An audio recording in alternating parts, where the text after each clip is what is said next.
All right, what's going on, guys? Barry Lord is here. Welcome back to another vlog. This time we're doing a review of The Last of Us, which, if you've been living under a rock, is only one of the biggest shows that's come out in recent memory. Um, I did a review for the first episode just to give some initial thoughts. It's a couple of weeks ago. Um, but I am back to similar to what I do with The Walking Dead when I finish the season or I finish like a section. I just go over the totality of it and just give my general thoughts.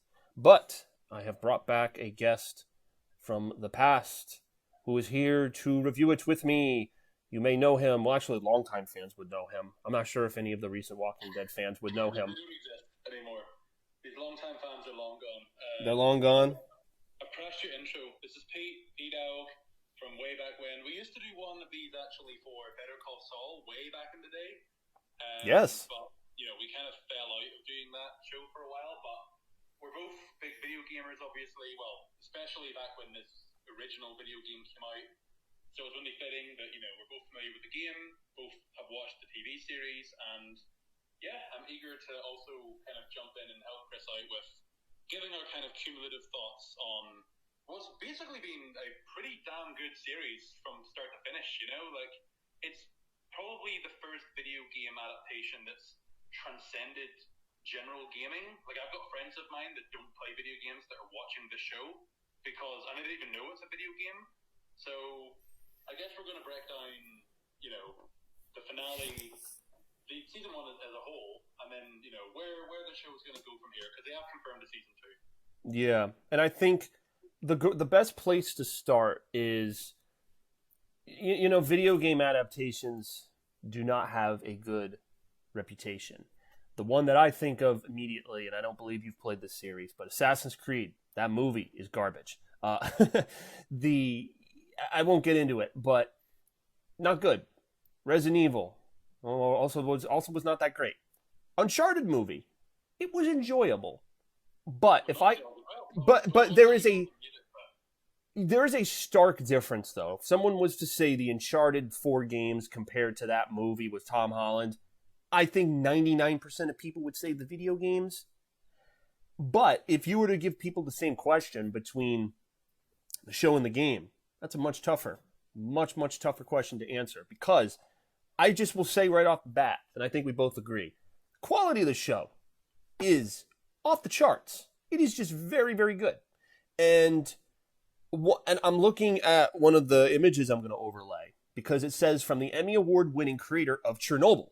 Now, Pete, I don't know if you've watched Chernobyl. I have. Craig Mazin did a great job with it, and I actually didn't realize until I watched the first episode, because they have the behind the scenes. If you watch the HBO version, they have the behind the scenes with Neil Druckmann, and then there's Craig. And then I saw him pop up, and I'm like, oh shit, this is the guy who did Chernobyl. I was like, oh, all right. Like the formation and the flow of the plot, I was like, okay, I can see how he inserted his storytelling formula into this. So right off the bat, the quality struck me, and I'm guessing it was the same for you. yeah, I mean, I haven't seen Chernobyl. A couple of my friends have, and they said it's a very good limited series. Obviously, that's a kind of one and done thing. This will be Craig's kind of. I'm not familiar with the rest of his work, but this is his first kind of long term, story after the success he's had with Chernobyl. And obviously, Neil Druckmann's been very successful with the video gaming world, and most of it, I would say, is justified. Particularly with the first game, I think he got justifiable amounts of praise for the innovation in his storytelling. I did think that when The Last of Us Part 1 came out, it kind of transcended gaming as a story.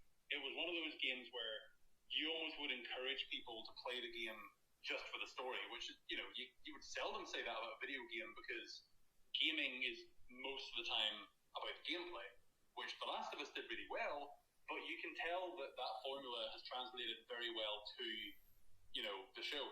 And I guess, you could say that there's some arguments as to, just how much of the gameplay, aka the action, is in the show. There are, a couple of pretty well-known action sequences that are in the show as well, but both of them did a pretty good job of emulating the stuff that worked in the first game and translating it very well onto, the TV show. Like, one of the big things we've been talking about when we've been discussing the show just in our spare time is some of the new stuff they've done on the television show. Some of the background information and the first day has much more emphasis in the first episode. The finale, that we're probably going to talk about at some length, opens with Ellie's birth, which was kind of, I didn't even think it was even hinted to or anything in the first game. I'm not too sure. I don't believe her mom is even in the game. Now, I could be wrong, but I don't remember it. No. Well, I believe Marlene talks about, because I think that carried over, the fact that Marlene and Ellie's mom knew each other, and that this was a dying wish from Marlene, or from the mom, for Marlene to kind of watch after her, and then ironically it's Joel who ends up watching after her. So that I remember from the game, but I don't think she was a character. I could be wrong. I don't think so. Yeah. Some of the stuff that I remember they changed. Highlights. Giving Joel's daughter more screen time. Sarah. Like, giving her more emphasis. Because in the game, she just kind of, like, wakes up. And it's like, you start as her, and you wake up. There's some, like, fleeting seconds of normality. And then all of a sudden, there's, like, an infected at the door. And Tommy and Joel burst through. And then everything's falling apart. And then there's the scene where she gets shot, similar to the show. So I like that they gave, like, she almost had like a day in the life. Like, she went to the watch shop, and she went to school. Yeah, she went to school. Like, it was right. I actually like as well how they framed that, because in the beginning of the first game, you play as Sarah in the very, very beginning. And I like how in the TV show they almost framed it like that, because you're following Sarah. You're not following Joel. Like, you follow her day, and then she obviously meets up with Joel after he kind of, gets back from, or it's actually quite later on when she's outside. They changed that in the game where, she goes outside and, by that point they turn infected, and Joel comes out and obviously with Tommy and gets her out. What I will say about the kind of pilot in general is, I think it's one of the best pilots of any show I've ever seen. And I don't think, I know you've mentioned it before, so I'm not going to harken too much about the first episode, because I know you've got a video of that on your channel already. But I think in terms of introducing people to the world, whether you're familiar with the game or you've never heard of the IP in your life, I think it does an excellent job of showing the beginning of the outbreak and kind of sinking you kind of straight into what the world is like at that point. And I think it does a really good job with character introductions. And I know from personal experience, the friends I was mentioning that now watch the show, that episode basically hooked them, like, immediately. And I think that is a really great positive for the show to take away. And from that point on, it was about where are they going to go from here, because that episode ends on a note that's pretty similar to how the game kind of begins, which is, Tess, Joel, and Ellie on the very beginning of their adventure. And it was interesting to see where the showrunners took the story for the 9 episodes that, the show lasted for this first season. Yep. And I thought you were going to mention this, but the very first scene, that panel of scientists, which is not in the game, but I think is an incredible addition, just because the audience is just like, ha ha ha, cordyceps fungal infection, yeah, that's never gonna happen. And then the guy's like, well, hold on a second, like, this is real. And then, like, he just goes into just, I think the scary thing, it's just fear within facts. He's just spitting out, like, and then this, and then this, and, like, suddenly, like, and then the host is still trying to be comedic, like, oh, well, yeah, that could really happen. And the guy just keeps digging into the facts, and then people are just like, just, there's just, like, this dead silence to the audience, and then it just, you know, pans to the either cut to the opening credits or it cuts to the present day. I think it might cut to the opening credits, which I think again is very well done. The display of the kind of fungus, and they literally just kept the title song from the game. They did have the same composer for the entire series. I want to try and get his name up briefly because he deserves to be credited because his music is fantastic for the entire show. Gustavo Santaolalla. Yep. Yeah, his music was in the game as well, and I loved the soundtrack the moment I played it. To bring him back. Yeah. Well, some of his songs play the most iconic songs from the game play in the show. When that amazing sunset shot when Joel and Ellie are on the horse and they're riding off, and you see like the sun in the distance and they're silhouetted. Great. And they have like the main theme. And then the sequence, spoiler alert, the sequence where Joel is gunning down all the fireflies, and there's that scene plays when you're carrying Ellie to the elevator, that melancholy song. And so they used it as overlay as Joel just wipes everyone out. So yeah, they very much used a kind of if it ain't broke, don't fix it mentality for this first game. A lot of stuff worked in the game and they kept it in, and that if it ain't broke, don't fix it is a mantra we very well could be going back to when we talk about our predictions for season 2 and beyond.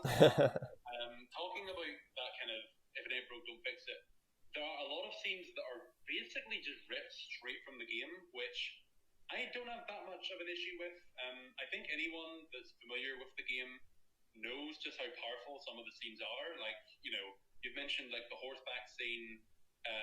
I guess, this would be a good time to talk about some of the kind of similarities / identical scenes that are in the game and the show. So you've got, the entire game's like the Left Behind DLC that got an entire episode. You've got obviously Joel getting hurt and Ellie meeting up with David. Like that entire stuff was pretty similar, and even specific character moments like the conversation Joel and Ellie have in the bedroom, which I would argue is probably their most iconic moment in the game. The bedroom discussion, and like 95% of the dialogue from that scene is ripped straight from the game, and you can kind of see the nuances between the acting performances and the performances in the video game by Troy Baker and Ashley Johnson. And it's very interesting to kind of see these scenes be put on television, and they work. Like what can we say? They work just as well in the game as they do in the TV show, and I think it's the right choice to not change up a lot of that stuff. Just carry it straight over from the game. Yeah, I agree. There were a lot of scenes that and they reference it in the behind the scenes where Craig's like, we took that straight from the game, and it was kind of just, it was good as is, and we didn't need to touch it. And I respected that they were finally able to do it, because like we had started this video, enough video game adaptations had come out where a lot of us were like, can these guys just not get this concept? I use the example of Assassin's Creed. If they could have just started, the first movie could have literally been Desmond being held by Abstergo and diving into Altair's memories. And it's a great story. Altair and, all the Templars he has to hunt, the big twist ending, all the prediction stuff. And you could have used TV to reorder stuff and recontextualize stuff. But no, they were like, well, we're going to tell our own story. So it was just like a completely made up one-off thing that took place in the universe. And they were trying to one up something that people already enjoyed. I think that's one thing I realized. For these video game adaptations, if they're going to become more prevalent in other games, it's like, wow, let's take this X other great game and make that a show or a movie. You got to follow this formula where what we just said, if it ain't broke, you don't need to just fix it. You don't need to go and make some other lucrative story or make some other thing, because it's going to conflict too much with what your source material is. If you've already got a strong following that's based off of that, you don't want that to conflict. At least that's my opinion.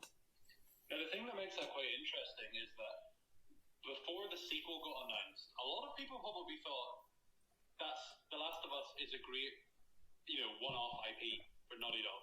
It was a great game, had a very good plot, had a great ending, very ambiguous, up to people's interpretation. Which, by the way, the ending is the exact same in the TV show as it is in the game, like we've been saying before. And people thought that could have been it, that's finished, and it would have lined up with Craig's previous work of just being a limited series guy for HBO. However, because we know there's a sequel coming out for it, it's interesting to see kind of where it goes from here. And we'll talk about this quite a bit more in like a later part of the video, because obviously, unlike a lot of these other things where you can just make a one and done, this is one of these things where it at least has a second chapter. It very well could still be ongoing, depending on what Naughty Dog or Neil Druckmann decide to do with the story. Because Druckmann, he was one of the writers for the first one.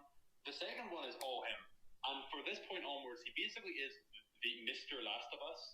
So if he has all kinds of different stories and where things are going to go, it basically is going to fall through him. And it'll be up to Craig to essentially decide, to almost reel him in, because I'm sure Druckmann's going to have I'm sure his brain's absolutely going crazy with not to like shift to Neil Druckmann the person, but I have to imagine if I was him and knowing him and his personality, he is probably feeling himself right now. He's probably like popping champagne, over the moon. I mean, and like justifiably so, but like there's another layer to this where I think the storytelling synapses are kind of like he's going anywhere and everywhere, and even maybe places people might not be happy with. And in his mind, he's like, so what? Be mad about it. Look at the success. And now this show has layered even more success on top of already success, the awards the second game got, the success of the first game. So it's just now success on top of that. And so he's more emboldened to go in whatever direction he so chooses. So at the same time, he knows that he was on a winning formula with this. As we've been saying in this review, we've been heaping the praise of The Last of Us Part 1. It is one of the best video games of all time. I think you'll be hard-pressed finding anyone that would challenge that. But you do have to give him and Craig credit for some of the things that were quite different in the show. And I do want to kind of emphasize one or two key points in the TV show that, I do think need to get some special credit for.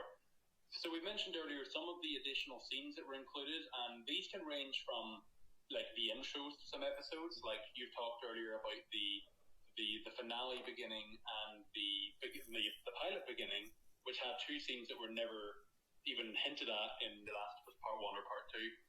But you also have the outbreak, the first person that ever got infected. Yeah, that scene, and this can even go as far as entire episodes. And this is where I kind of want to bring up probably the most famous episode of this show that's came out, which is episode 3, which you could argue is a bottle episode, but it does tell a completely isolated story from the rest of the game series. It tells the story of Bill, played by Nick Offerman, and basically his experience with another guy who he captures in his basically fortress that he's turned his house into. I think it's the longest episode in the entire series, which is very surprising. But that episode went down pretty much almost fantastically across the internet. Now, of course, you do have people that complained about the lack of infected, or about it was just a lot of people talking, or some people even have an issue with the homosexual relationship that was there between Nick and the guy captured. I've forgotten his name now. But Frank and Bill are the two. Yes, Frank and Bill, thank you. But that was a completely isolated story that they decided to just tell, 3 episodes in. Now, when the episode first came out, I think a lot of people did enjoy it, but they had their reservations because there was only 9 episodes of the series, and to dedicate an entire one to neither Joel nor Ellie, it's a bit of a ballsy move. But I do actually think it did help with a lot of things. I think for a world building individual story perspective, it worked really, really well. And, I was hooked on the episode because you didn't really know what was going to happen. And that was the first real change that happened between the game and the show, is that Bill is dead in the show. He kills himself, when he's alive in the game. So sometimes you have stuff like that where they do change things up from the game, and they work out quite well. And I think that almost gives you, as someone that likes the video game, an incentive to watch the show, because there are different things in it and different stories. Yeah, and I saw some people saying, like, man, like, it's a bummer that we never got to see Bill and Ellie's any conversations between the two. But you know what? Like, this was done so well, I don't even care. So that's the thing. Like, that's what's impressed me most, because I was telling you how, like, taking the formula and just adapting it is the best way.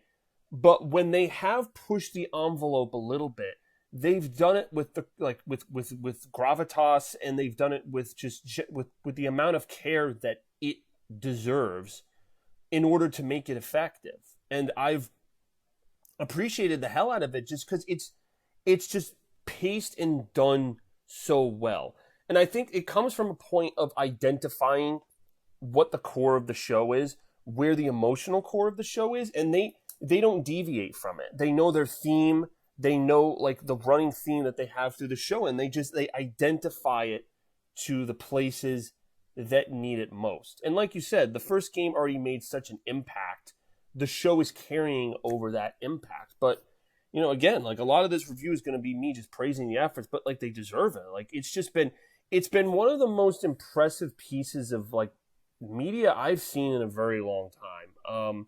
Obviously everyone, a lot of the people watching this video are from all the Walking Dead vlogs and the reactions I did from years past. And I do love The Walking Dead, and that's a slower burn over a much longer period of time than you could probably identify some of the early Walking Dead episodes as having somewhat of that same emotional pull.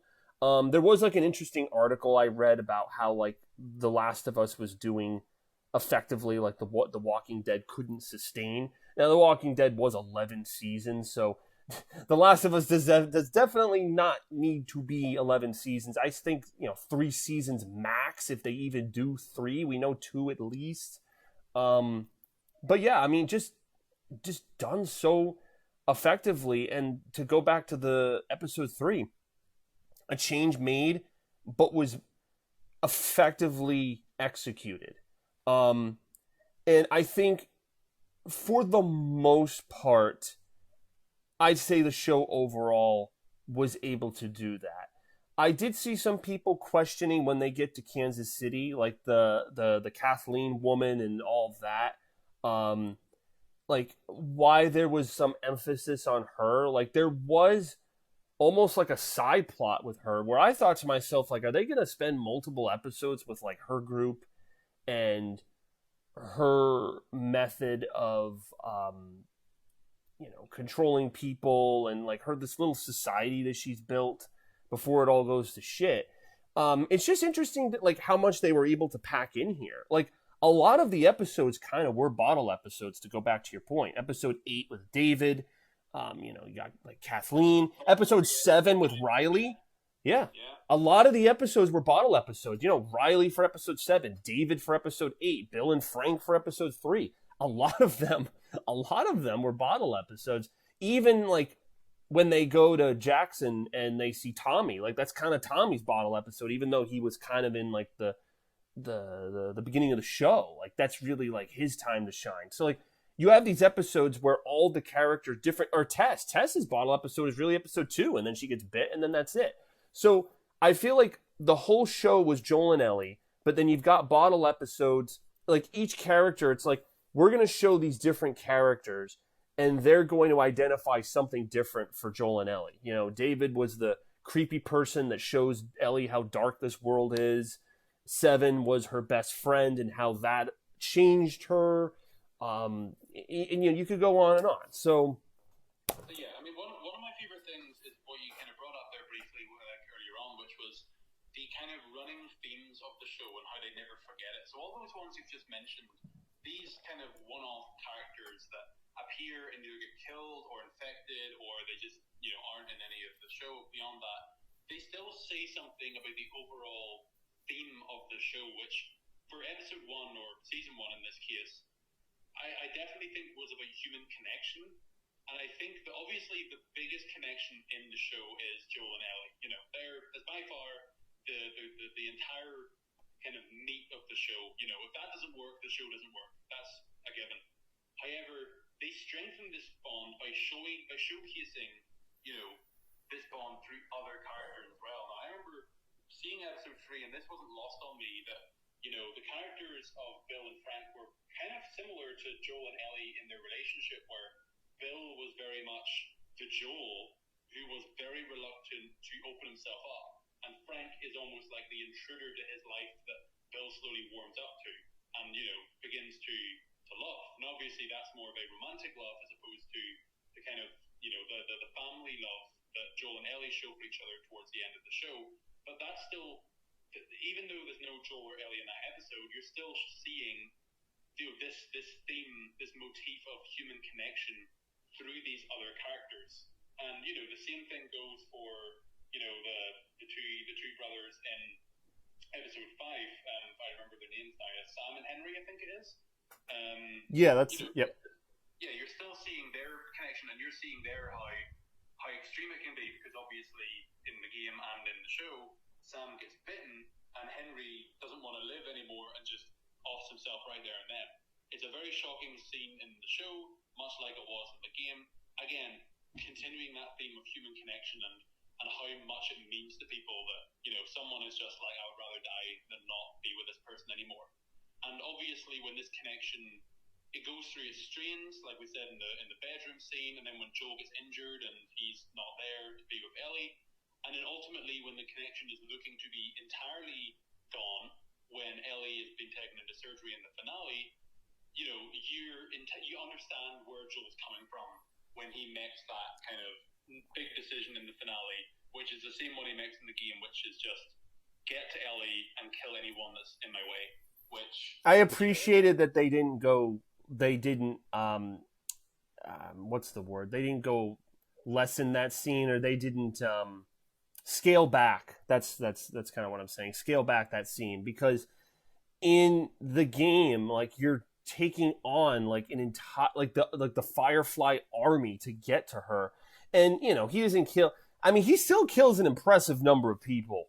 It's the same thing where he takes multiple guns and gunning them down. It's just, yeah. I mean, it's very similar. They captured the essence of it.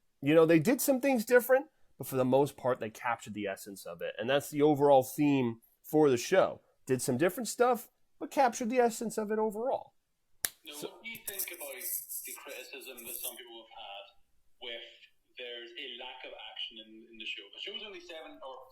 The show's only 9 episodes long, and that doesn't include 2 90-minute episodes, but it does include a 43-minute finale as well.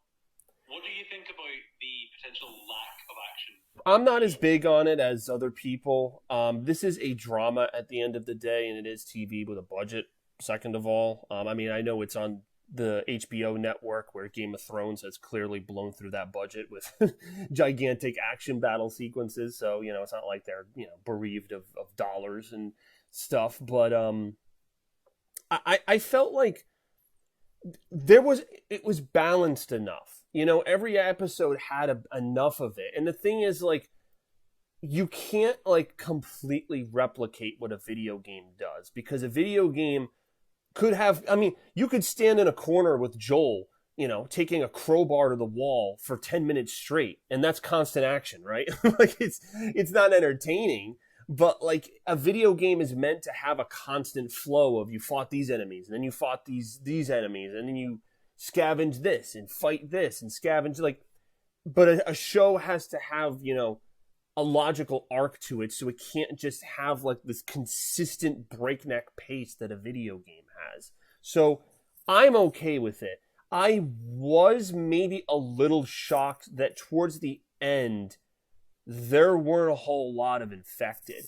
In fact, I don't think episodes 8 and 9 had any infected.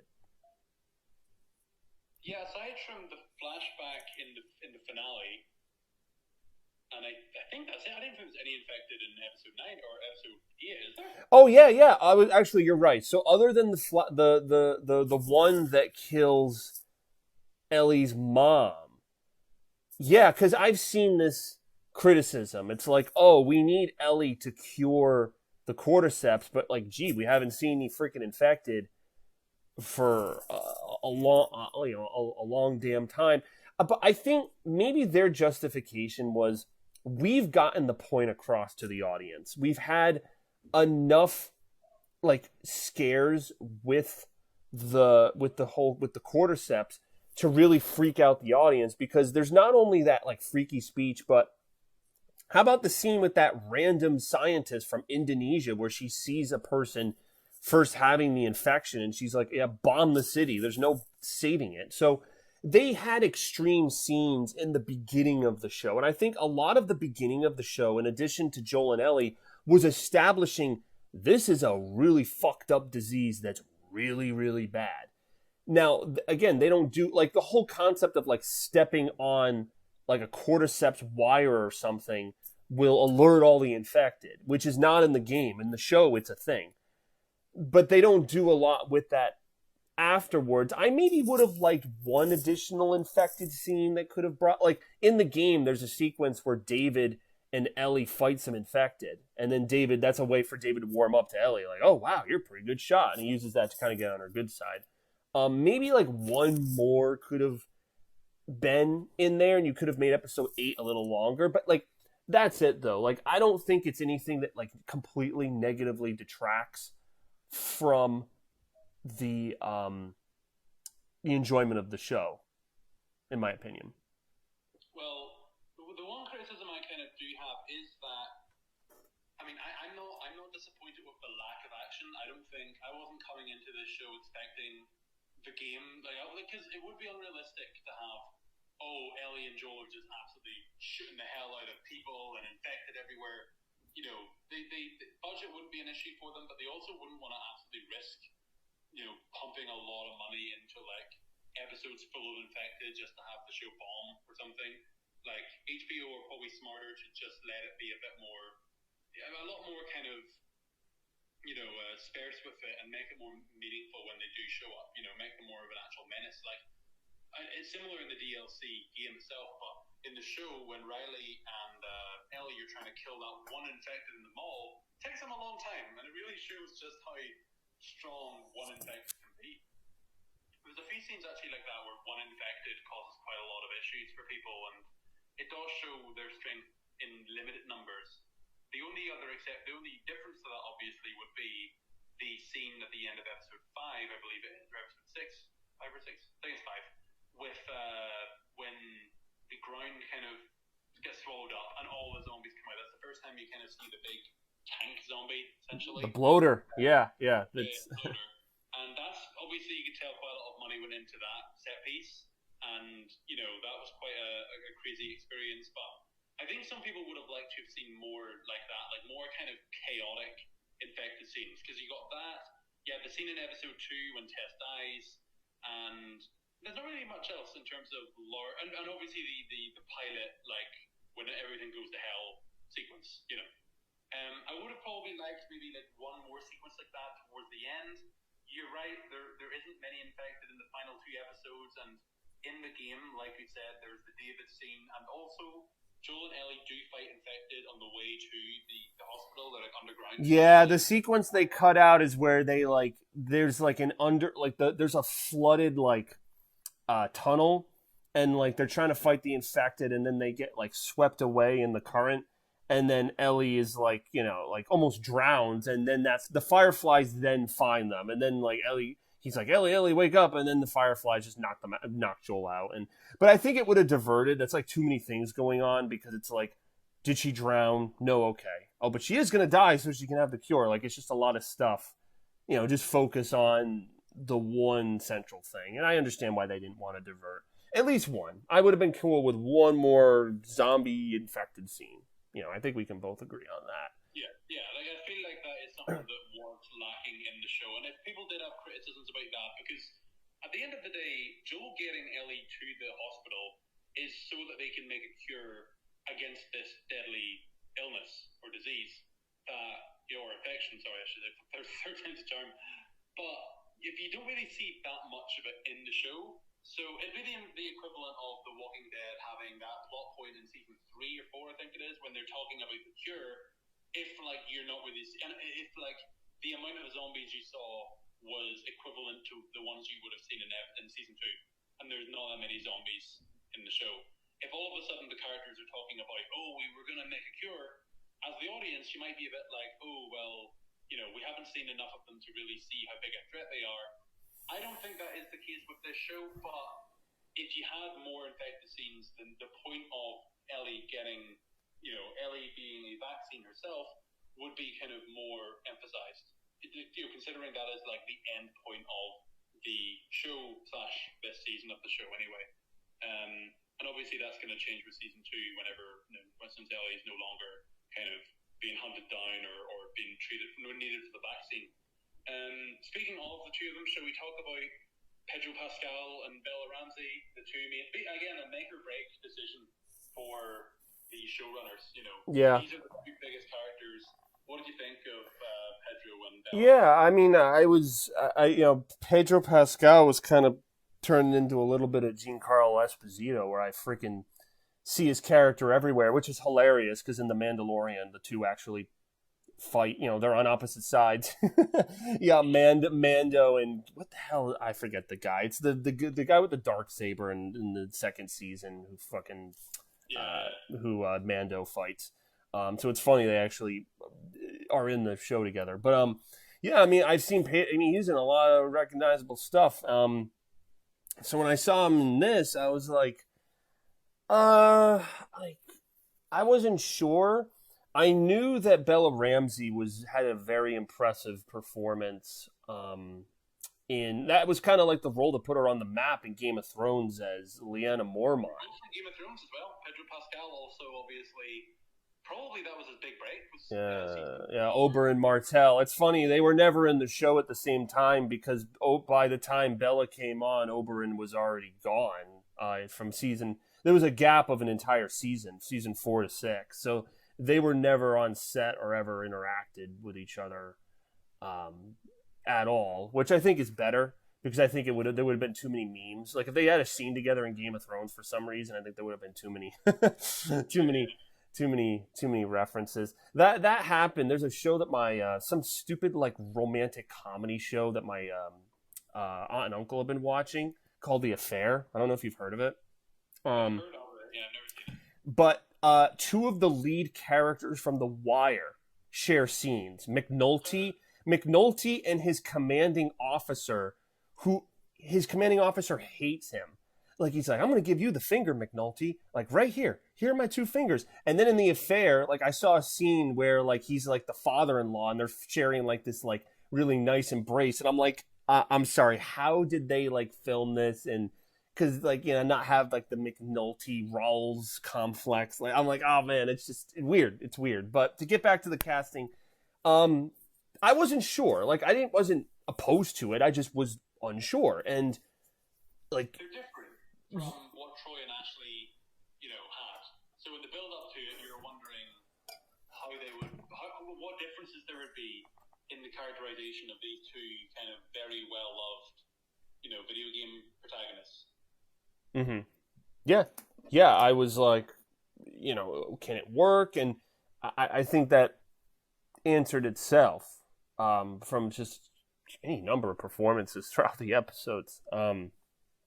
Ellie's stuff with David, especially for Bella's performance. Some of Joel's panic attack scenes, and again, any number. Yeah, and episode 6 is probably Pedro Pascal. That's his Emmy nomination right there. Episode 6, his reunion with Tommy, and particularly the scene that stands out is the new scene that they put in, which is Joel opening up about his vulnerabilities, comparing, Ellie to Sarah. And he gets emotional, he tears up, which, Joel doesn't do in the game. And I actually really respect that they included this very vulnerable side of Joel they're basically saying like, I can't lose another one, and he was scared of losing her after. What was the scene that happened? Well, it was after thingy got bit, like Sam got bit, or one of the kid Henry got bit, and Joel kind of freezes up, and then that's the episode before that, and he kind of opens up about how he doesn't know if he can protect her, and that's why he wants Tommy to do it. I love that extra bit of kind of characterization that they give Pedro Pascal's Joel that wasn't in Troy Baker's Joel. That stuff I really liked, and I liked Pedro's kind of vulnerability in that scene, which contrasted with his relatively stone cold demeanor in pretty much every other episode, before and after that. He becomes that cold-blooded killer towards the end of the show, and he's got that stiff upper lip and unwillingness to let anyone in the earlier sequences. Similarly, Bella Ramsey, the following episode is basically her time to shine. That's the Left Behind episode where she basically has to carry it along with the actress who played Riley. I think did okay. I guess we'll talk about side characters. I think episode 7 might have been my least favorite if I had to pick one, just because like I felt like the episode dragged a lot. Like it was just kind of them like screwing around as kids a lot. Yeah. I remember I watched it with my dad, and he was just like this. I mean, my dad had been locked into every episode, and I think that was the one episode he was just not like he was half paying attention, and I'm like, them playing Mortal Kombat, like it just kind of went on, and I remember my dad saying like, how is this entire mall powered with electricity? Like there was just like how would the escalators work? Like there was a little bit of stuff you had to push beyond the realm of realism. But it's trying to give Ellie that like innocent childhood, like a little bit of a brief glimpse into that, and I understand.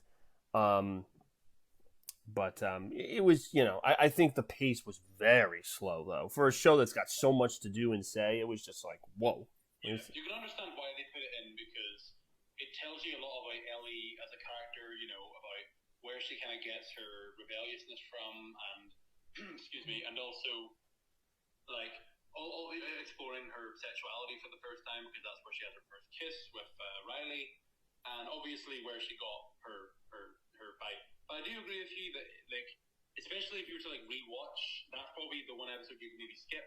Much like the DLC is entirely optional, like there's a reason it wasn't in the main. Isn't that funny? They matched the match. That's like they made it optional. They're like, hey, you can watch it, but that's funny. They even matched it. They were so good at matching it. They even matched the tonality. So yeah.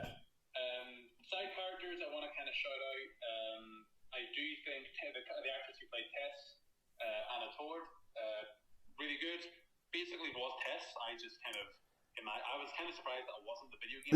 This is a quick call out, but they had almost all of the voice actors as back in their roles, and very unfortunate that between the time The Last of Us came out and this show, that the voice actress for Tess in the game actually passed away. So she's the only one who couldn't do it. Yeah. Everyone else kind of comes back, and no one, I don't, aside from Marlene, I believe. Marlene is her character. Yeah, Marlene is her character, yes. Well, obviously, she'll always be Alex Vance to me. But in the game, she basically is just like, I think that was a good show. I thought she was very good playing as Marlene. She's only in, 2 episodes, but she's pretty good. I do think some of the one-off characters I want to kind of talk about. Again, Nick Offerman as Bill, I thought was amazing.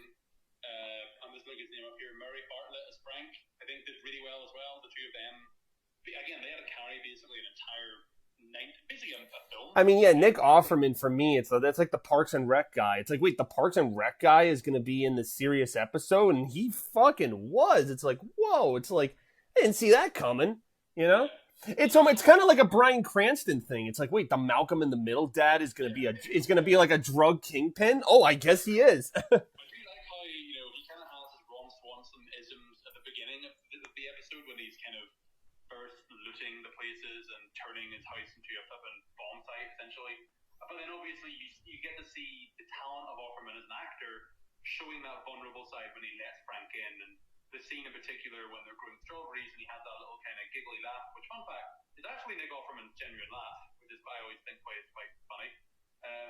But like that stuff is still kind of showing a lot of vulnerability from the actor to actually portray that stuff. So very good from him. Probably some other ones. I think the guy that played David, I'm trying to remember his name now, the actor. I thought he was very good. Nolan North smashed it in the game, but I think Scott Shepherd is his name, the actor.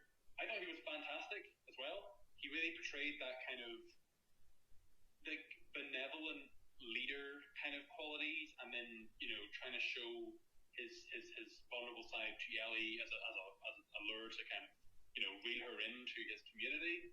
I thought he did really well. I thought he was really creepy in it.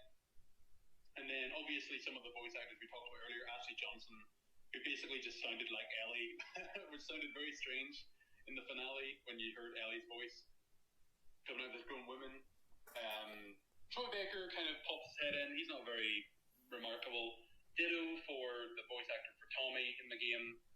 He plays like the right-hand man of the Kathleen. I think Tommy had more. The Tommy voice actor had more serious scenes than the Joel voice actor. Because Tommy, there's that one conversation with Kathleen in the baby room where she's like explaining like how she lost her husband. Which kind of foreshadows stuff in season 2, which I'm sure we'll get into quite soon when we talk about our predictions for coming up. I do want to reference that conversation again later.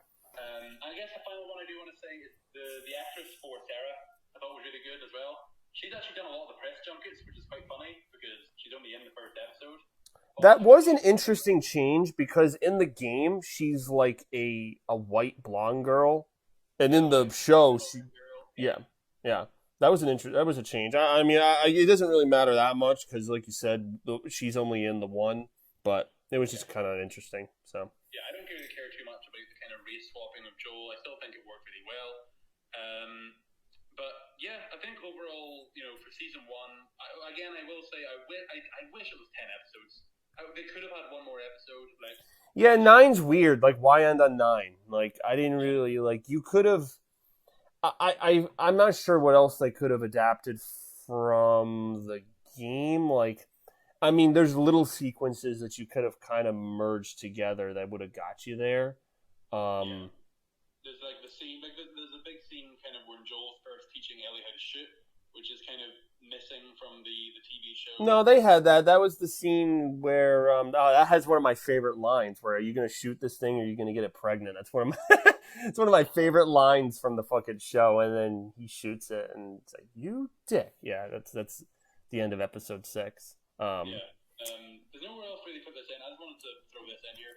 In the finale, one of my favorite lines from the entire show, it might actually be my favorite line because when I first heard it, it kind of floored me because I hadn't heard it in the game before. It was when Joel's opening up about Sarah to Ellie again, and he talks about how he tried to take his own life after Sarah's death. That was incredible. I mean, dude, in the behind the scenes, Craig Mazin actually like tears up talking about it. It's really that's not in the game, and I love how that conversation ends, which is when Ellie says, "So time heals all wounds, I guess." And do you remember what Joel said back to her? He doesn't. I think isn't it like no, it doesn't like.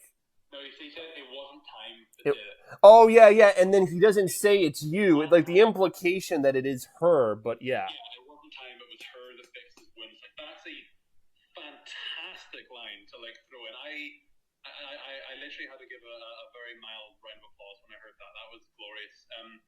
That's going to be nothing else to do with what we were talking about before. I just wanted to include that line as a great bit of punctuality for their relationship and showed how it kind of grew. I guess if you do want to call back what we were talking about, stuff like that is making me kind of wish that there maybe was one more episode, or at least kind of maybe beefing up the finale a little bit. Like this might be going in line with our action stuff. Like if you were to maybe stretch out some of the episodes and maybe 1 or 2 more action set pieces with Joel and Ellie, because there isn't too many with the two of them fighting together, which happens sometimes. There is one from the game that they didn't include. I don't know if you remember. It's where Joel gets stuck down an elevator shaft and there's a bloater chasing him. I remember this vividly because this I got so angry in my playthrough of this, which is still on my YouTube channel, by the way. It's such a difficult part of the game because you have the hardest enemy in the game chasing you in a circle and you have to find like a key to like turn the elevator back on. And then Ellie's like, here, like I'll throw this down to you. And and like the bloater's just constantly on your ass, and I'm like, oh my gosh, like it was so. I died like 5 times. I was like, how the fuck do I do this? So they did not. I was waiting for that. I was like, are they gonna include this? I'm like, wow, they didn't even. I guess Neil Druckmann knew the fucking sequence was so hard and so bad he didn't put it in the show. So. I don't think I have any other kind of thoughts about this first season. If you have any additional things you want to kind of throw in before your like final. I think we covered most of it. I think I'm definitely ready to kind of give our predictions for what comes next, season 2 and beyond. Which I gather it'll take 2 years. So like I'd say like spring 2025 is when this will come out. And wrapping and because you have to write it obviously, as well. I've heard the season 1 script is in development for quite a long time. I doubt that Druckmann would have had a season 2 script just lying in his cupboard. Well, I mean, you have a show going from nothing to inception, so it's kind of like, okay, but now we've got the framework, we've got the crew, because it takes so long to get the crew, the cast, the set. Like you got so much stuff that goes into it. You've got that pre-established. Now it's like, okay, let's make like Jackson, the set for Jackson, which is a huge focal point of the second game. They've already got that built. It's like, let's just keep it, for the second season, right? So and some of the actors will come back and reprise their roles from Jackson. Exactly. Got Tommy's wife. Was Tommy's wife in the game? I can't remember. She was. I don't really remember much with her. I don't remember much with her, but she was in it. Yeah. Obviously, you've got. Is it Gina or Dina? I think. Gina with a D. With a D. Yes. Yeah, and they had the Easter egg scene where Dina's. I saw. It's funny. I went to the actor. I saw this thing where the actor's Instagram page was blowing up. Like, I guess because she's a really relatively unknown actress, and so everyone was going to her Instagram and was like, "Oh wow, you make a good Dina. Dina this, Dina that, Dina this. Do I like Dina? Sure, I like Dina." It's like, oh yeah, it's just like, so, yeah. Alright, so overall, season 1 very very good. If you haven't checked it out and you're this far in this video, you're a psychopath. Go and watch it. I think it's definitely one of those things where you don't need to play the game to appreciate it. My friends watching it is evidence enough for that. And I do feel as if it will encourage people to go and play the game afterwards because you want to probably relive that experience and see some of the differences and experience what it's like actually playing as these characters. So all in all, very impressed with what they've done season 1, considering some of the track record with like flipping Halo. Do you remember that? I mean, I want to give that one a break because that technically wasn't actually a Halo script. It was like a sci-fi show that they put Halo on. I haven't even investigated that. All I know is that it was announced when the fucking Xbox One was announced in 2013. It was one of their selling points for the Xbox One. It was a disaster, but this is definitely a huge step up, and it actually could teach other video game adaptations a thing or two about what to do and what not to do. But that show didn't follow the formula I was saying. If they tried to follow the plot of Halos 1, 2, and 3, just those 3, the arc of Master Chief and the Arbiter, the Prophets, and Gravemind, if you would, because there's a lot of signature characters in Halo's story, Sergeant Johnson, Cortana, Captain Keyes, like you've got Lord Hood, obviously the Arbiter, you got the 3 Prophets, Guilty Spark, you have a cast. If they adapted the games into the show, you could do that. Now the problem is though, there is talk about action. I mean, there is just so much action, and I think the other problem is that the Master Chief hardly ever talks. There's really no character with him. He's the faceless. It's like a Gordon Freeman, faceless. There's nothing. I think that's the real struggle with it because he's always just been like a monotone, faceless killing machine and nothing more. And even though there's a complex story in the game, it's I don't know if we could really pull it off. So I don't even, in my opinion, I think Halo is just, you can't because of the nature of the Master Chief's character, you can't. Not to get off on that tangent, but that's just my opinion. So. Yeah, well, basically, the thing with season 2 of this show is that technically there is more content for them to use. So we've been saying this whole review that season 1 of the show is basically the first game start to finish. Literally starts basically how the game starts and ends exactly how the game ends. Now season 2 can technically do the same thing with the second game, but there is a pretty big but in this, and that is that anyone that hasn't lived under the rock and has heard of The Last of Us Part 2 knows just how divisive the story is. Now, massive spoilers for Pippin, The Last of Us Season 2, and potentially the show. If you don't want to get spoiled of what will likely happen in the Season 2 of the show, you probably want to click off of this, but if you already know, or if you're just curious, we're going to be kind of going into what we believe will probably be what will happen in the second series, and whether they should go through it or not. You know, like, there's a lot of things that we've talked about in this about what they've done the same and what they've done differently, most of which were hits more than misses. This is definitely the first time where maybe changing up some of the story things would be for the benefit of the show. No. Yeah, Joel shouldn't fucking die. Let's just say it. Yeah. Joel dies in pretty much the first hour of The Last of Us Part 2. Are we led to believe, therefore, that in season 2 of this show, they're going to kill off Pedro Pascal, who is probably the star power of this entire show? He's got a massive fan base from Mandalorian fans, Game of Thrones fans, Narco fans. There's a lot of people that Pedro Pascal, brings with him when he comes on a show. I think it would be quite foolish of Craig and Neil to follow the second game by the numbers and by killing him off very early on, and having the killer of Joel be someone who you don't really know when she does the deed. Right. I almost feel like the compromise would be to kill him towards the end, but then that, it breaks the story of the second game, because the story of the But the problem with the second game, and by the way, I have not told Pete this or my fans, I just beat Dead Space Remastered. That's not the fact. Because I have no games left to play, I am picking up. I have boycotted this game for almost 3 years. But because of the show and how good it was, and because I need to experience it as a gameplay experience, the next game I am playing, I don't know if I'll take any footage for my channel with it, but because, the game's been out for 3 years. But I am buying Last of Us Part 2, and I'm going to put myself through this so I can experience it. Because obviously everything I know about the game is stuff that I've looked up, spoiled, playthroughs I've watched. Basically, for anyone that doesn't know, in 2019, just before the game, or 2020, 2019 I think it was, just before the game came out, there was a massive leak at Naughty Dog and Sony, which basically just revealed the entire game. Yeah, Neil wasn't happy about it.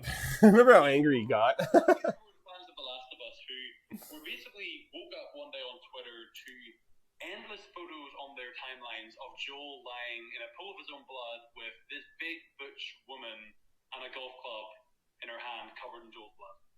And a lot of people were really not happy with this because the entire point of the first game was the relationship between Joel and Ellie. Now, to steer this back into the whole content of the context of what we're talking about, in the show, we've just spent an entire series showing off this bond between Joel and Ellie.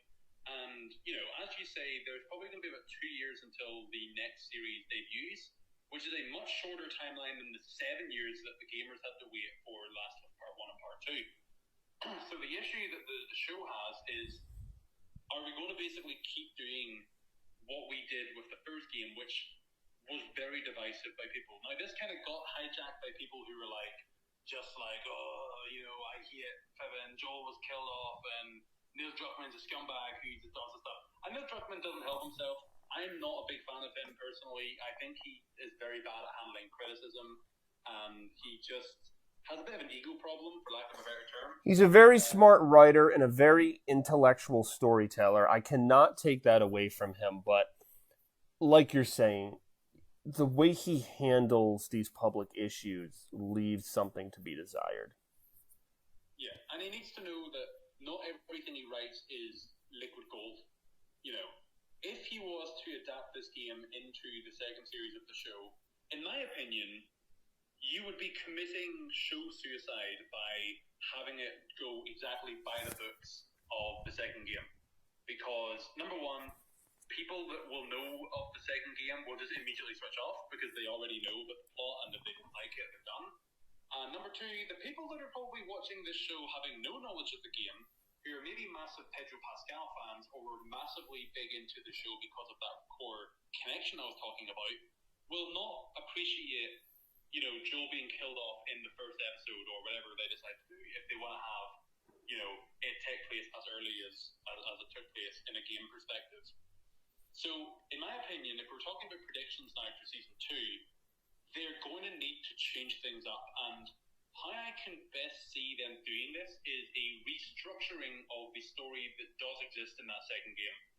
The second game, I know you haven't played it, Chris. I haven't played it either, but I'm quite knowledgeable. Well, I'm going to. This is an announcement for the channel. I'm starting it. That's the next game I'm playing. So there you go. Also, because I don't know, maybe it's because I missed the show. It's like, oh my God, what am I going to do until the show comes out? It's like, well, there is Last of Us content that I technically haven't consumed yet.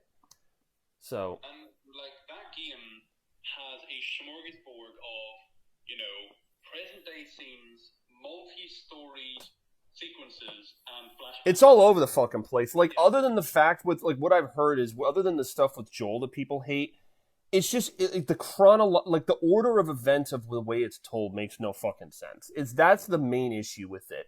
And I remember to give a shout out to this YouTuber who I followed for quite a while, Angry Joe, had his take on the order of events of how you could tell the story. And I remember I forget verbatim what he said, but I remember I was like, wow, that's probably a better way to do it.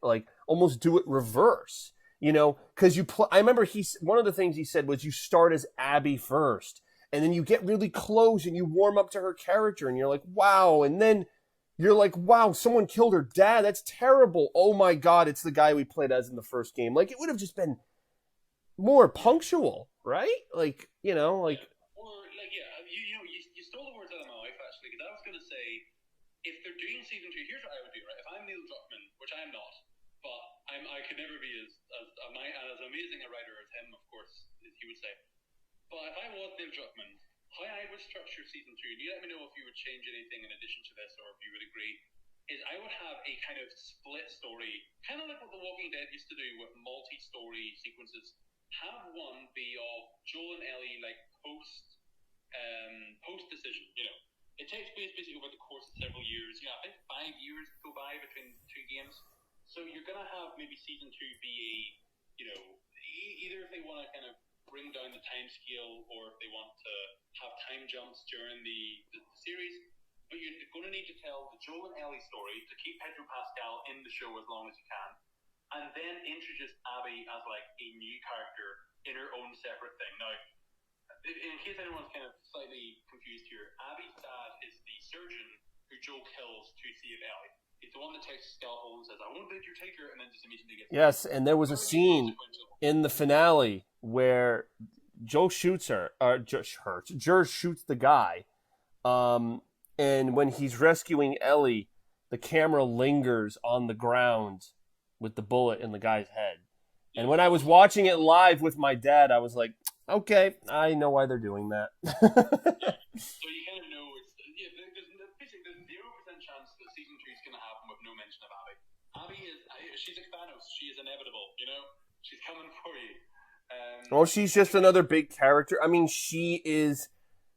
I hate to say it, but if the first game is Joel and Ellie, I mean, this is like Abby and Ellie, but it's instead of being, people who warm up to each other, they're enemies that chase each other to the ends of the earth, It's fucking like an endless fucking revenge story.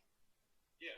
So you're going to want to have Abby be a bit more sympathetic for the audience, and the best way to do that is not to have her first act be kill Joel. That's not a very good way to get someone to lean towards your protagonist. That's why Angry Joe's correct. They almost told the story in reverse. So Abby needs to be a character who's on the hunt for a guy who's killed someone close to her. Now, I was thinking about this in my head. I think it's very hard to do this without just basically telling the audience it's Joel.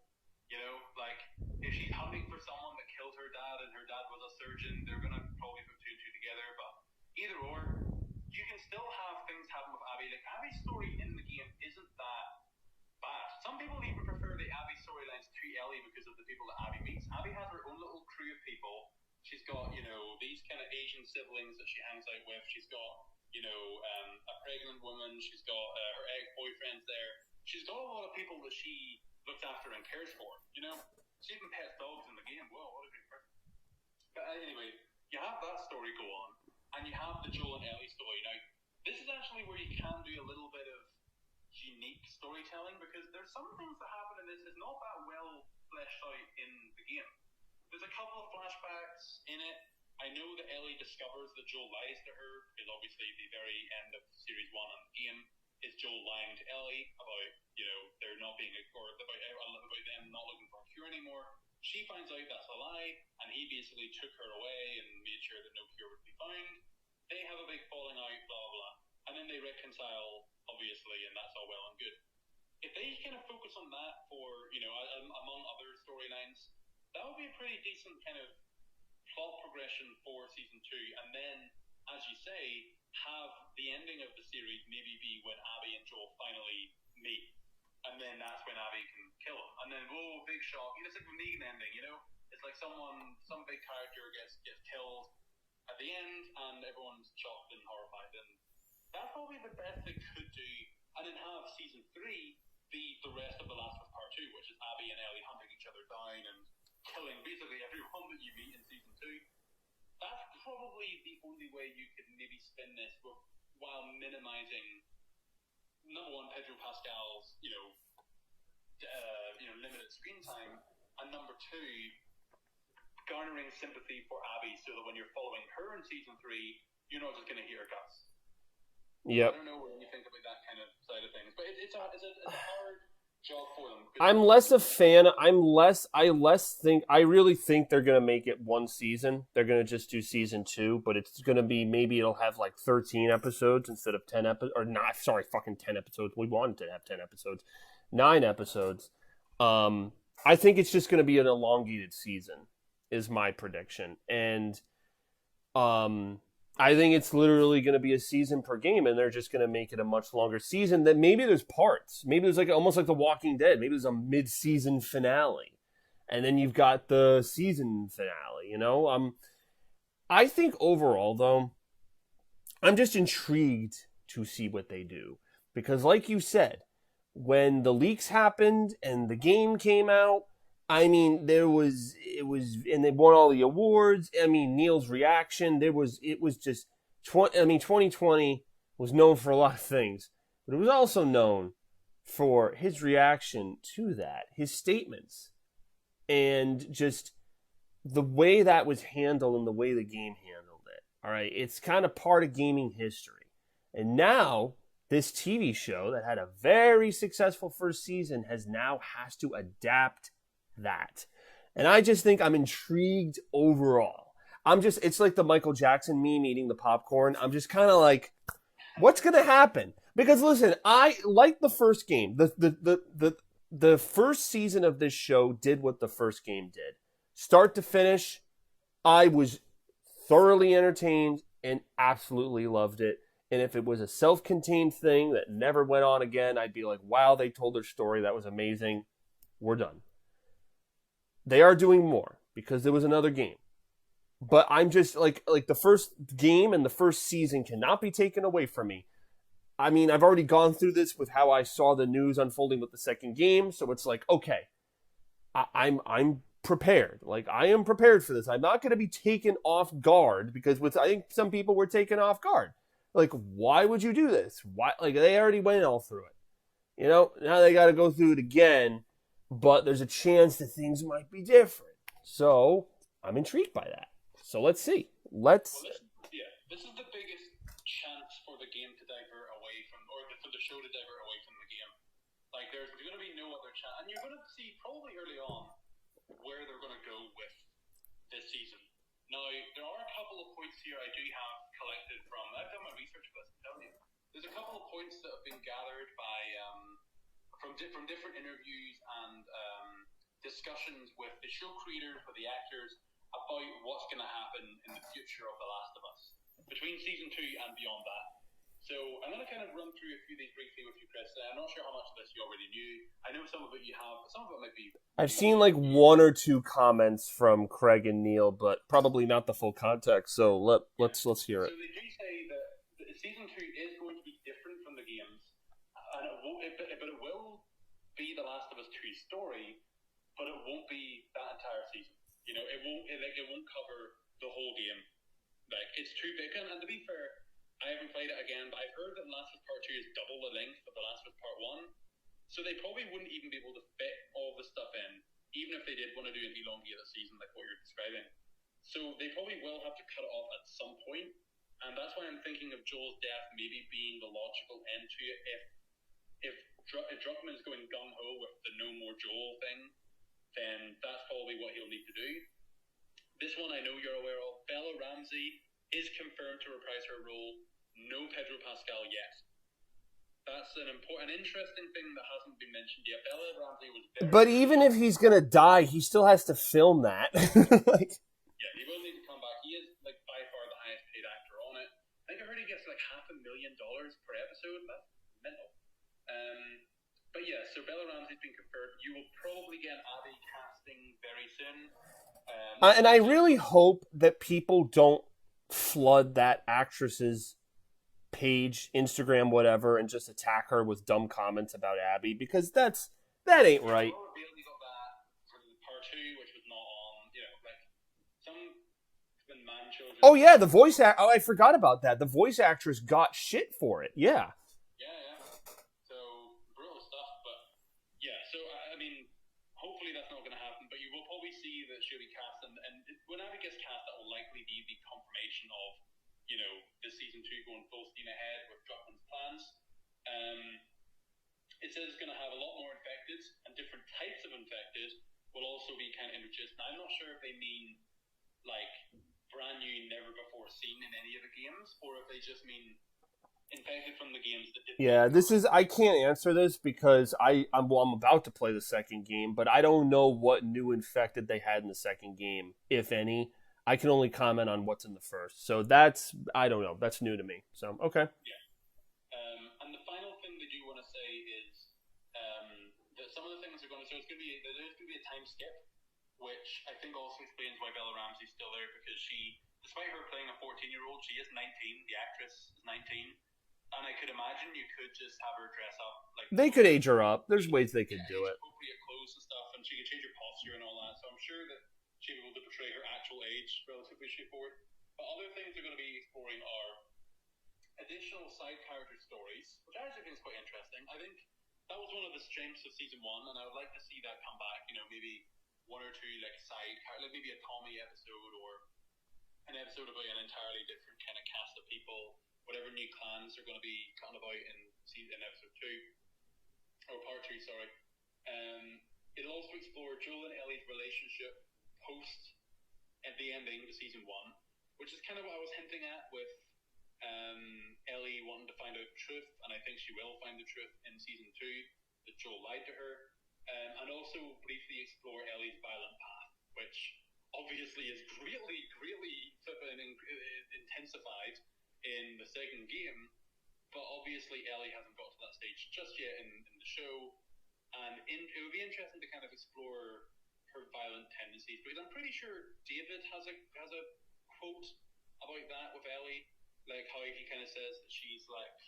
She's violent. She's got a violent heart, just like him. Violent heart, thank you, Chris. Look at that. Aye, so that's something that they're also looking at to explore. So overall, none of that really surprises me, but the execution of it quite literally could make or break this show.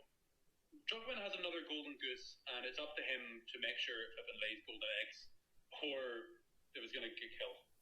So we'll see. Yeah, but like I said, the first game and the first season have done their job for me. So all I can do is sit back and just kind of let what's going to happen. So, you know. But yeah, so they're in an interesting position right now. The showrunners. They have an amazing first season. You know, a lot of people like it. Will probably win a lot at the Emmys and stuff. I imagine Pedro will get nominations. Ellie will get will get nominations. Druckmann and Craig will probably get nominations and will probably win. Druckmann's trophy cabinet is pretty. I mean, did you see the behind the scenes for the finale? Craig Mazin calls Neil Druckmann a genius. I mean, I saw that and I was like, Neil definitely told Craig to say that. Like, hey, when you're doing your closing interview, say that I'm a genius. Exactly. Yeah. You just can't see the gun just off screen. Yeah. Yes. So I imagine it will do very well. The second season is coming. That has been confirmed. Bella's coming back for it. I imagine Pedro will return. I imagine there will be a casting for Abby. And where they do, or how they decide to take season 2 is definitely going to interest me and everyone else that will be watching it. But whether or not it's going to work out is another thing entirely. So overall, I'm cautiously optimistic. The story of the second game I'm not a big fan of. I don't actually mind what actually happens in the game, and to be honest, I feel like even in the show, like Joel, now this might be a controversial statement, I'm not sure people will agree with this, but I think there is an inevitability with Joel dying. Joel almost has to die to have the show keep going. It's like a very big just plot point that I imagine is just something that needs to happen for the character of Ellie, for the character of Abby, if she appears in the show, which I imagine she will. It is something that will likely need to happen at some point. And if the second game came out and no one knew anything about it, and this Abby thing wasn't even a thing, I would still be going into it expecting Joel to maybe not make it out alive. Because it's a typical trope with storytelling of the older, wiser kind of, person in a right. And he also made like one of the most absolute decisions. I mean, like that killing all those people for her was the most absolute decision he could have possibly made. And many times it's kind of like a parent sacrificing themselves for their child, because if Joel did nothing, he would have lived and Ellie would have died. Instead, he killed all those people, and the price was him dying and her living. So yeah, and you'd be hard pressed to talk to any parent who wouldn't kill an entire hospital full of people to save their child. It's one of those. I mean, neither of us have children that we know of, but I've heard stories before of people who played the first game when they were single or didn't have kids, and they were maybe a bit, like Joel went a bit too far. But when they have kids, then they're like, no question. We'll ask Kyle, Sandman Gaming, who I've also done playthroughs with. We'll ask him for his breakdown. Yes. Because he fits that. Didn't have kids when the game came out, and he has one now when the show came out. So we'll ask him. Just actually, you reminded me of something very, very briefly. Just a quick more point I wanted to make. You also did see the seeds being planted for this mindset of killing loads of people to justify things maybe might not be the smartest decision. With Kathleen in the bedroom scene with Tommy's voice actor, she mentions how Henry or Samuel, I can't remember his name, I think it's Samuel, him killing her brother, she's basically saying like that's justification for her killing dozens of people in those two episodes to get to him. And you could almost make an argument that that's echoing Joel. Yeah, it was foreshadowing. It was almost like Kathleen was almost like the female version of Joel in a way. And it's funny because they never had a scene together, which was also, interesting just from the plot, the story-wise. But yeah, and you can kind of see they're planting the seeds of, does taking the lives of many justify someone taking the life of someone you love? And that's a running plot point in the show and in both games, to be honest. So seeing that stuff explored is making me think that season 2 will be divulging greater into these things, and about how, at the end of the day, Joel probably does need to wake up and face the music, but how they execute that will make or break the rest of this show, in my opinion. I think if they butcher this, or if Neil Druckmann gets too big for his boots and thinks that he can do the game thing just on TV, he might get a rude awakening. But who knows? This guy's had very good luck in his video game career, so let's see if it translates over to his... Yeah, man. I mean, again, like I said, it's been such quality. I hope that the quality continues. I don't wish it bad, and we all want it to be successful. And I'll start playing the second game, and because I guess the gameplay, from my friends who have played it, say it's amazing. Like the gameplay, the graphics. So it's like, all right. Gotta experience that.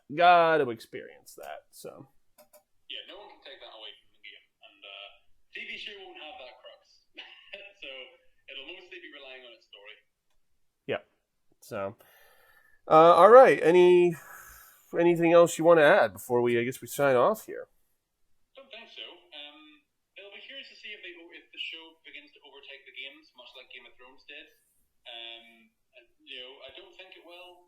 We don't actually know if The Last of Us Part 3 is even going to be made.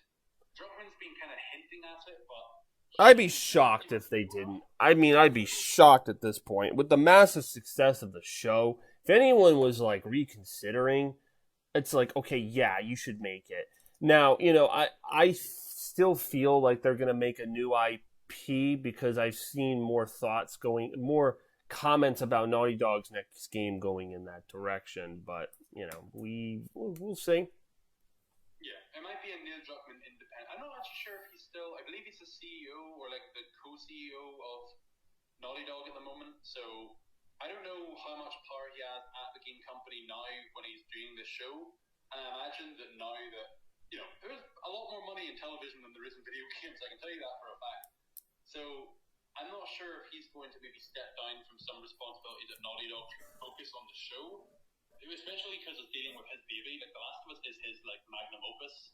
So he is going to want to fixate a lot of his attention on that. In his absence, Naughty Dog may, as you say, release an IP independent from Druckmann, which would be the first game in 3 iterations, or maybe 4? I'm not too sure. I can't remember how many IPs Druckmann's been involved with. It might be the first one independent from him in a while he focuses on the show, but hey, maybe that's something that you can focus on more, Chris, considering Naughty Dog's your company. Yeah, well, lest we forget for any video game fans, just to kind of, we've been going into some lore and some extra facts, but Neil Druckmann's first video game at Naughty Dog was working as an intern on Jak 3. So, humble beginnings, I suppose you could say, right? And he was spearheading Jak 4 before it turned into The Last of Us. And in fact, if you're wondering, how did they get this duo to lead the game? Originally, Jak and Daxter were going to be the duo in a more serious game, but they just didn't know how to pull it off. And then that's how Joel and Ellie were spawned. So they are spawned from the forgotten projects of Jak 4. But this is a debate question for another video. If I would have enjoyed Jak 4 more than this, I don't know if I can concretely say that, and that's a big statement coming from me. Yeah. So more of the story is all things came from Jak and Daxter. Yes. We wouldn't be here if it wasn't for Jak and Daxter. Yeah, well, that's the only Naughty Dog series that's not getting any love. Uncharted's got a movie, Crash Bandicoot's got more games from other studios, and Last of Us got a TV series and a part 2, and Jak just sits there collecting dust, and it's a fucking shame. So maybe one day I'll join. That's always been for people who I've told about my writing side work. I've said that one day, if I've got enough projects of my own that have come out, that I would join. Offer my support. Like, hey, for one game, I'll join your writing team, and I'll work alongside Neil Druckmann. I'll say the only stipulation is that you must make a new Jak and Daxter game, and you must give the gravity of the character development and the feels to Jak in his world.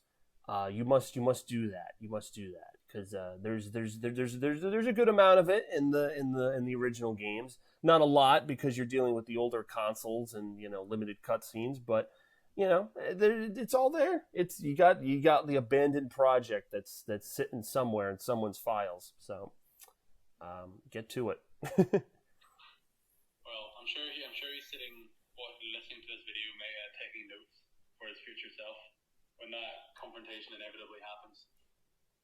Yes, but anyway, on that note, I don't have anything else to say. I think we covered. We did an hour and 24 minutes, and you'll be glad to know, and everyone who's been watching this video has already been watching this, but I was thinking about this as we were making it, that I am going to take my old game playthrough of The Last of Us from 2013, so 10 years worth of footage, and I'm going to splice it together as you listen to us, so you have something nice to watch. So I'm going to find that clip, and you've already watched it at this point, whoever's watching this video, but I'm going to find that freaking clip of me suffering. You won't hear me raging, but that clip of me suffering, you're going to see Joel. You're probably going like, wow, why am I watching Joel die 6 times? It's like, yeah, now you know. Now you know. You can watch it. You can watch my suffering, all right? Yes. So for anyone who didn't... Yeah, and it's good promo. So that playthrough is still up. So if you haven't seen my Last of Us playthrough and you liked all the spliced together footage, have at it. I'll leave the description for the playlist in the description of this video. Now, we were talking about people's first impressions of the show. If you haven't seen the game, you want to see the impressions of someone who's playing the game for the very first time and experiencing the story for the very first time. YouTube.com/TheOutlord, The Last of Us playthrough. Yes. Bloater rage included. Right, anyway, on that note, yeah, I'm happy enough. Yep, sounds good to me. All right, guys, thanks for watching, and yeah, this will probably be up a couple of days after recording it, just so I can do everything that I just said is in this video. So, on that note, for season 2. Yes, see you. Goodbye.